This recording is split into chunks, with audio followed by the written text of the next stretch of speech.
നമസ്കാരം. ഞാൻ കവിരാജ്. സിനിമ സീരിയലിലൂടെ ചിലരെങ്കിലും എന്നെ അറിയുമെന്ന് വിശ്വസിക്കുന്നു. ഞാനിവിടെ ദുബൈയിലൊരു വിസിറ്റിലാണ്. സിനിമാ ജീവിതത്തോടൊപ്പം തന്നെ ആത്മീയമായ പാതയിലൂടെ ഒന്ന് സഞ്ചരിച്ച് സ്വയം ശുദ്ധീകരിച്ച് ലോകോപകാരമായ കർമ്മങ്ങളിൽ ഏർപ്പെടണം എന്നുള്ളൊരു ദൗത്യമായിട്ട് ഇറങ്ങിയതാണ്. അതിൻ്റെ ആദ്യപടിയായിട്ട് ആദരവില്ലാത്തതും ഉപേക്ഷിക്കപ്പെട്ടതുമായ അമ്മമാരെയും വിധവകളായ സ്ത്രീകളെയും കൂട്ടിയിണക്കിക്കൊണ്ടുള്ളൊരു കാരുണ്യാലയമാണ് നമ്മുടെ ആദ്യത്തെ സംരംഭമായിട്ട് തീരുമാനിച്ചിരിക്കുന്നത്.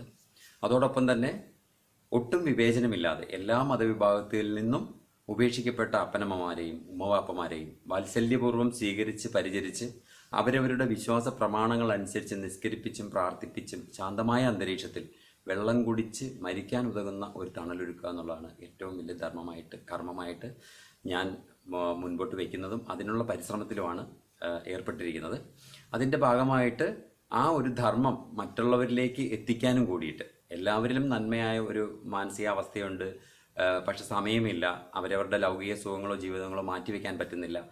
അത് അവർക്കും കൂടി വേണ്ടിയിട്ട് ആ മനസ്സിനെ തിരിച്ചറിഞ്ഞ് അവരുടെ പ്രതിനിധിയായിട്ട് ഒരു ജോലിക്കാരനെ പോലെ അല്ലെങ്കിൽ ഒരു ദാസനെ പോലെ സുമനസ്സുകളായ വ്യക്തിത്വങ്ങളെ കൂട്ടിയിണക്കി അവരിൽ നിന്ന് കിട്ടുന്ന സപ്പോർട്ടും സഹായങ്ങളും ഏറ്റുവാങ്ങി ഇങ്ങനെയൊരു മഹാസംരംഭത്തിൽ അവർക്കും കൂടി സ്വന്തമായിട്ട് എങ്ങനെ ഇത് മുമ്പോട്ട് കൊണ്ടുപോകാം, ഇതെങ്ങനെ പ്രാവർത്തികമാക്കാം എന്നുള്ളതിനെക്കുറിച്ച് ഉള്ളൊരു യാത്രയും അന്വേഷണവും കൂട്ടിച്ചേർക്കലും ഒക്കെ ആയിട്ടാണ് ഞാനിവിടെ വന്നിരിക്കുന്നത്. അതിൻ്റെ ഭാഗമായിട്ടാണ് ദുബൈയിൽ വന്നത്.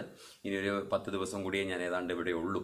അപ്പം ഇവിടെ വന്നതിന് ശേഷം ഏഷ്യാനെറ്റ് റേഡിയോയിൽ 657 AM രമേഷ് പയ്യന്നൂർ സാറുമായിട്ടും പിന്നെ FM മിഥുനുമായിട്ടും ഒക്കെ ഒരു ചാറ്റിങ്ങും നല്ലൊരു ഇൻ്റർവ്യൂ ഒക്കെ നടത്തിയിരുന്നു. അതിൻ്റെ ചില ഭാഗങ്ങൾ ഞാൻ യൂട്യൂബിൽ അപ്ലോഡ് ചെയ്തിട്ടുണ്ട്. ഡീറ്റെയിൽഡ് ആയിട്ട് അത് അറിയണമെങ്കിൽ ശ്രീപാല എന്ന് സെർച്ച് ചെയ്ത് കഴിഞ്ഞാൽ യൂട്യൂബിൽ നിങ്ങൾക്ക് ആ റേഡിയോ ഇൻ്റർവ്യൂ കേൾക്കാൻ പറ്റും. അതിനകത്ത് സകലമാന വിവരങ്ങളും, അതായത് എൻ്റെ ഒരു ആത്മകഥയുടെ രത്നചുരുക്കം എന്ന് മാത്രമല്ല, ഈ ഒരു തണലിൽ ഞാൻ എങ്ങനെയൊക്കെ നിങ്ങളെ അണിചേർക്കുന്നു, നിങ്ങളിൽ ഭാഗമാകുന്നതുകൊണ്ട് ഒന്നും നഷ്ടപ്പെടുത്താതെ ഭാഗമാകുന്നതുകൊണ്ട് എങ്ങനെ നിങ്ങൾക്കിത് സ്വന്തമാകുന്നു എന്നൊക്കെ അതിനകത്ത് പ്രതിപാദിപ്പിച്ചിട്ടുണ്ട്. അതിൽ SREEPALA എന്ന് ടൈപ്പ് ചെയ്താൽ നിങ്ങൾക്കത് വ്യക്തമായിട്ട് അറിയാൻ പറ്റും. ഞാൻ ഈ വീഡിയോ ക്ലിപ്പിനോടൊപ്പം തന്നെ ഈ ബൈലോ അടങ്ങുന്ന, അതിൻ്റെ അക്കൗണ്ട് നമ്പർ അടങ്ങുന്ന, അഡ്രസ്സ് അടങ്ങുന്ന എല്ലാ ഡീറ്റെയിൽസിൻ്റെ ഒരു കോപ്പിയും കൂടെ അയക്കുന്നുണ്ട്. നിങ്ങളത് സ്വീകരിക്കണം, അത് കേൾക്കണം, കേട്ടിട്ട് മാക്സിമം എല്ലാവരിലേക്കും അത് എത്തിക്കാൻ ശ്രമിക്കണം. ഇത് എത്രത്തോളം വ്യാപകമായിട്ട് എത്തുന്നോ അത്രത്തോളം വ്യക്തികളിൽ ഇല്ല എന്ന് പറഞ്ഞ് ഒതുക്കിയിട്ടിരിക്കുന്ന നന്മകളെ പ്രൊമോട്ട് ചെയ്ത് അത് ലോകോപകാരമായി വ്യാപിപ്പിക്കാൻ ഒരു ദൂതനായിട്ട്, ഒരു ദാസനായിട്ട് ഞാൻ വന്നിരിക്കുന്നു. നിങ്ങളത് ഉപയോഗപ്പെടുത്തുക. ഇതിൽ ഫോർമാലിറ്റികളായിട്ട് ഭാരതത്തിൽ എവിടെ വേണമെങ്കിലും നടത്താവുന്ന ലൈസൻസും കാര്യങ്ങളും പ്രിന്റിംഗ് സെക്ഷനും അക്കൗണ്ട് ഓപ്പൺ ചെയ്യലും എല്ലാം കഴിഞ്ഞു.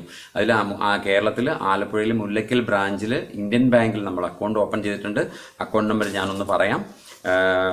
ഇന്ത്യൻ ബാങ്കിലെ account number 6480460692. IFSC code IDIB 000A012.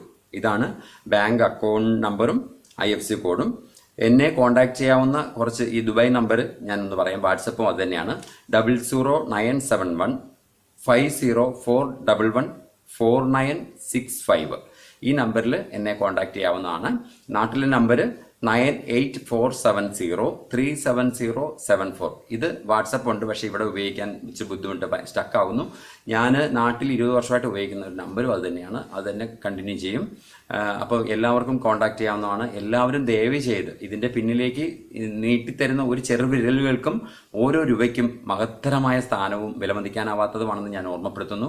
അതിലേക്ക് എല്ലാവരും അവരവരെ കൊണ്ട് പറ്റുന്ന സഹായങ്ങൾ ചെയ്ത് അത് എത്രത്തോളം വ്യാപിക്കാമോ, ഒന്നുമില്ലെങ്കിലും ഒരു ആൾക്ക് ഷെയർ ചെയ്തിട്ട് അത് 10 പേരിലേക്ക് എത്തിക്കാനായിട്ടൊന്ന് പിന്തുണയ്ക്കുക.